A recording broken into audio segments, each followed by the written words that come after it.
تو صحابہ کرام رضوان اللہ علیہم اجمعین نے عرض کی کہ یا رسول اللہ صلی اللہ علیہ وسلم، وہ ایسی کون سی قوم ہے کہ اگر ہم کہیں خدا نخواستہ اللہ کے دین سے روگردانی کرنے لگیں تو وہ ہمارے بدلے میں لائی جائے اور پھر وہ ہماری طرح روگردانی بھی نہ کرے۔ آپ صلی اللہ علیہ وسلم کے سامنے حضرت سلمان فارسی رضی اللہ تعالیٰ عنہ موجود تھے۔ آپ نے ان کی ران پر ہاتھ مار کر فرمایا کہ یہ اور اس کی قوم، اور اگر بالفرض دین حق سورہ ستارے پر بھی ہو جہاں تک لوگ مشکل سے پہنچ سکیں،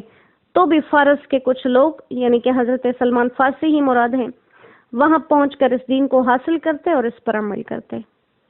سبحان اللہ، قربان جائیں ایسے لوگوں کے کہ جن کی داد رسی کے لیے، جن کو تھپکنے کے لیے آپ صلی اللہ علیہ وسلم کے نازک خوبصورت خوشبودار ہاتھ ان کو چھوا کرتے تھے، اور بابرکت ہیں وہ لوگ جو آپ کے لمس کو محسوس کرتے، بابرکت ہیں وہ لوگ جنہوں نے آپ صلی اللہ علیہ وسلم کی مبارک زبان سے ایسی خوشخبریاں سنی۔ اللہ کریم ان ہستیوں کی کامل محبتیں، کامل اتباع ہمیں نصیب فرمائے۔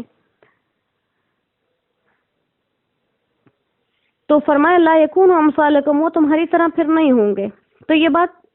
صحابہ کی شان سے تو بعید تھی، اصل میں مخاطب وہی لوگ تھے جو اللہ کے احکامات سے نافرمانی کرتے تھے، روگردانی کرتے تھے۔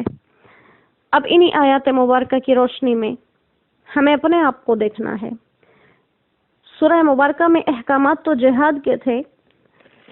لیکن ہمیں اسے ہر دینی حکم کے اوپر رکھ کے سوچنا ہے کہ جہاد تو جہاد ہے، کیا جو احکامات ہم پر لازم ہیں ہم انہیں اللہ کے احکامات کو اپنے لیے ضروری سمجھتے ہیں اس پہ عمل کرنا، یا ہم ان کو پس پشت ڈال کر اپنی مرضی اپنی خواہشات پہ چلنا پسند کرتے ہیں؟ کیا ہماری زندگی دین کے مطابق ہے یا خواہشات کے مطابق ہے؟ ہم نے اپنی بساط کے مطابق سورہ مبارکہ کو لفظاً محاورتاً اور تفسیر تو نہیں کہہ سکتے، کچھ وضاحت کرنے کی کوشش کی۔ اللہ اس گستاخی پر، اس جسارت پر ہمیں معافی عطا فرمائے، اور اللہ کریم ہمارے لیے ہدایت کے راستوں پر چلنا بہت آسان کر دے اور ان لوگوں میں شامل رکھے جن کے ذریعے اللہ فرماتے ہیں میں ان کے ساتھ اپنے دین کو قائم رکھوں گا۔ اللہ اس دین کی چمک ہمیں عطا فرما دیں اور اس دین کی سچی محبتیں اللہ ہمارے دلوں میں کامل کر دیں۔ وما علینا الا البلاغ وآخر دعوانا ان الحمد للہ رب العالمین۔ السلام علیکم ورحمۃ اللہ وبرکاتہ۔